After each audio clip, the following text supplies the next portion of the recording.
I still remember the morning it happened. My phone buzzed with an email alert just as I stepped off the elevator onto the 12th floor, where I'd put in 23 years of my life. Coffee in hand, I smoothed a crease in my button-down and tapped the notification open.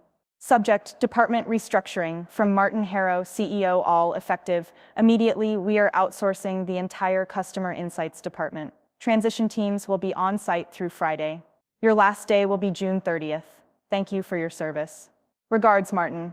My heart slammed against my ribs. 23 years, 2 decades of building models, coaching analysts, presenting to boards, mentoring interns, gone in a single email. I closed my eyes, tasted my coffee's bitterness, then stormed toward the conference room where our weekly Insights sync was about to start. Inside, the team gathered, face after face I'd watched grow from fresh graduates into rising stars. Rena from data science tapped a pen absently against her notebook. Carlos in operations scrolled through slides on his laptop. Lila in UX sipped her matcha. When I burst in, paper in hand, the room froze. "I'm sorry," I said, voice hollow, "but they just emailed me. They're outsourcing us." A tableau of shock. Rena's pen clattered to the table. "What? That can't be right." Carlos's mouth slanted into a grim line. "I thought we were up for expansion, not termination." Lila's eyes filled. She pressed a hand to her chest. "The spring interns just started training." I squeezed my eyes shut, the weight of 2 decades of late nights, boardroom battles, and birthday cake celebrations with this team crashing in. "They're bringing in some third-party vendor from overseas." They said, "effective immediately." Rena sprang to her feet. "We can't just let this happen. We have institutional knowledge." I held up the email. "Institutional knowledge doesn't matter if the board decides margins matter more. We've been celebrating growth for years, but the bottom line got too tight." Carlos nodded, furious. "So they squeeze profit out of our legacy? They replace us with a contract they can cancel anytime?" I rubbed my forehead. "They call it agility. They call us overhead." Lila's voice cracked. "What do we do?" I swallowed. "We fight it. We have until Friday. We'll pull every lever, make every call. But even if we can't keep our jobs, we're not disappearing." I looked at each of them. "We built this. We know this so well they'll crash and burn. And there's one detail they missed, one critical detail they're about to regret." They leaned in. I let my fingers brush the conference room table, feeling its familiar grooves. "They outsourced our entire department," I said. "But they didn't vet the data license." Silence. Then Rena whispered, "You mean?" I nodded. "All our proprietary customer insight algorithms, our segmented models, the churn prediction tool we patented together, our IP was never transferred. It belongs to us, not them. They can't legally use it." Carlos's eyes lit. "So if they spin up that vendor, they'll get shut down for infringement." I cracked a smile. "Exactly, we still own the keys, and we're not handing over the locks." That afternoon, I gathered the team in the break room for what we jokingly called Operation Lockdown. I sketched on a dry erase board. IP audit. Rena will run a full inventory of our algorithms, code repositories, and patent statuses, everything ever labeled CI tool or churn predictor. Legal review. Carlos will coordinate with our former in-house counsel, now freelance, to confirm ownership and draft cease and desist templates. Executive briefs. Lila and I will prepare a board-level presentation showing the risk of vendor failure, data breach liability, and legal exposure, backed by sales forecasts and loss projections if the vendor misuses our IP. Client outreach. We'll contact our top 3 clients who rely on our insights daily and warn them of potential service disruption and data rights issues, offering white-glove transition support from us directly. They stared, adrenaline igniting. Rena smiled crookedly. "This is brilliant. We can stall the rollout until the board pulls the plug on outsourcing." Carlos pumped his fist. "And maybe negotiate a consulting deal on our terms." Lila grinned. "We own the one thing they can't replace, the rights to the code." I nodded, chest tight with pride. "Exactly. We built the fortress, and we hold all the blueprints. They can't storm it without our permission." As word leaked to the vendor, Global Data Solutions, their local project manager stopped by my office, glossy slide deck in hand. "Mr. Kim," she said, voice smooth, "we're excited to kick off Knowledge Sync next week. We just need your team to sign the transfer papers." I leaned back in my chair, studying her. "Funny you mention that. I'm told the legal team never formalized the IP assignment. Do you have those agreements?" She blinked. "They're forthcoming." I smirked. tapping my nails on the desk. They'll need to be in my inbox by Monday, or your entire deployment goes dark. She paled. I'll get right on it. I nodded. Thank you. As she scurried out, I looked at the growth paths plaque still on the wall, Whitman's last memo. I swiped it off. We were ready. Over the next 2 days, we executed Operation Lockdown with precision. Rena filed a detailed IP inventory with time-stamped code commits, repository logs, and patent numbers. Carlos's ex-counsel sent polite but firm notices to the CEO and Global Data's legal department. Lila and I delivered a pointed presentation to Martin Harrow and the board, complete with projected downtime, client churn curves, and potential legal costs. Our top clients, warned personally, threatened to switch to competitors if they lost our analytics reliability. By Wednesday, Global Data paused their onboarding, citing pending legal clarifications. Internally, the executives were in a frenzy. Martin summoned us to a special strategy session. In the boardroom, tension crackled. The CFO slammed his palms on the table. We can't pay settlement fees or risk lawsuits. We'll hemorrhage millions. Martin's face was ashen. All I wanted was a leaner cost structure. He glared at me. Marco, you did this. I met his eyes. I did my job. I built this department. You outsourced it without protecting its core asset, the IP. He swallowed, swallowing. What do you want? I exchanged glances with my team, then I spoke. We'll transition the vendor strategy, but under new terms. We'll form an internal consultancy of senior analysts, us. We'll license the IP to Global Data at market rates, plus a retainer, and maintain service continuity for clients on our schedule. And we need a 20% budget increase to rebuild staff in strategic markets.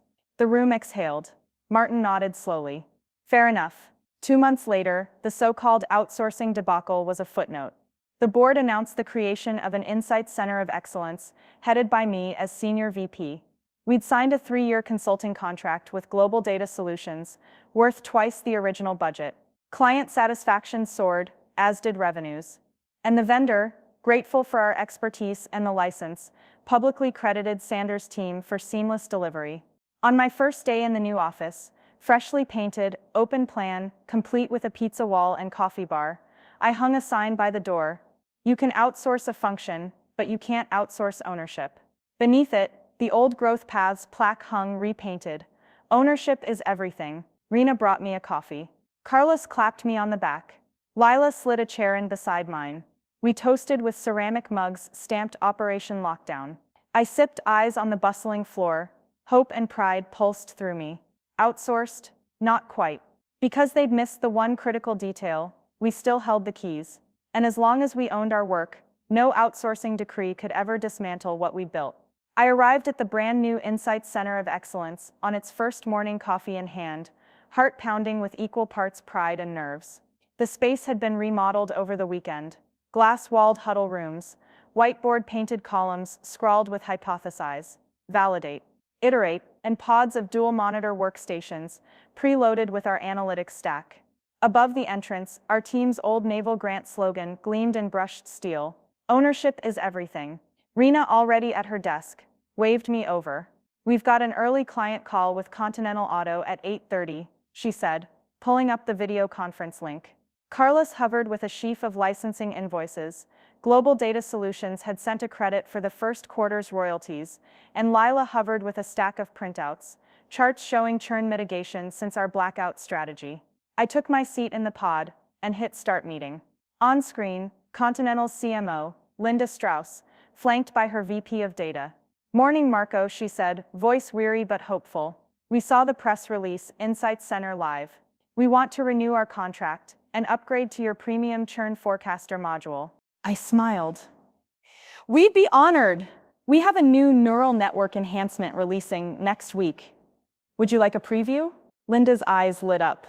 Absolutely. And the board wants a roadmap for global rollout. Are you up for a pilot in MEA? Consider it done, I replied. Behind me, the team gave subtle thumbs up. Rena launched the demo. Carlos began work on the MEA licensing addendum, and Lila sketched the pilot timeline on the whiteboard for us all to rally around.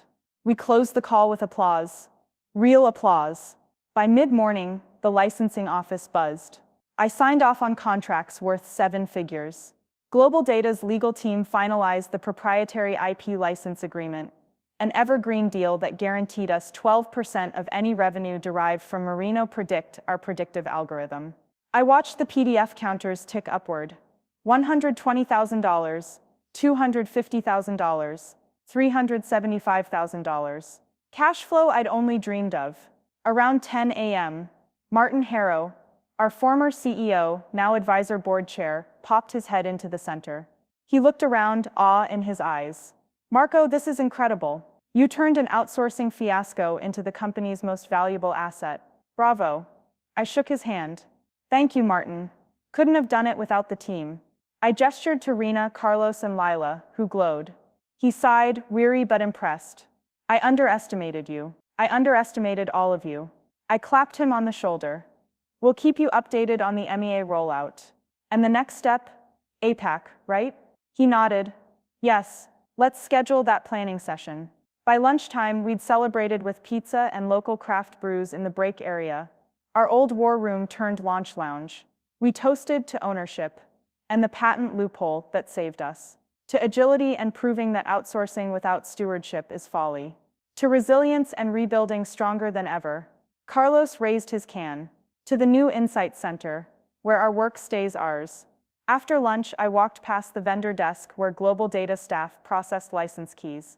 I spotted their project manager, Elaine Nguyen, staring at a wall-mounted dashboard showing real-time client usage. She gave me a thumbs up.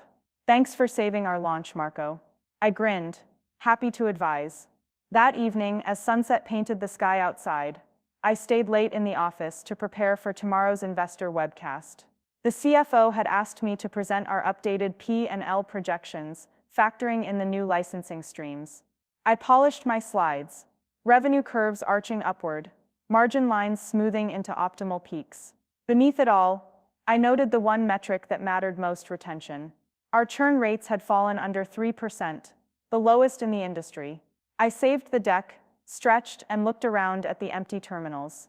The hum of the air conditioning felt like applause. I slid on my coat, switched off the lights, and left the office. Outside, the city glowed. I paused on the sidewalk, breathed deeply, and felt the weight of the last 48 hours drop away into triumph and hope.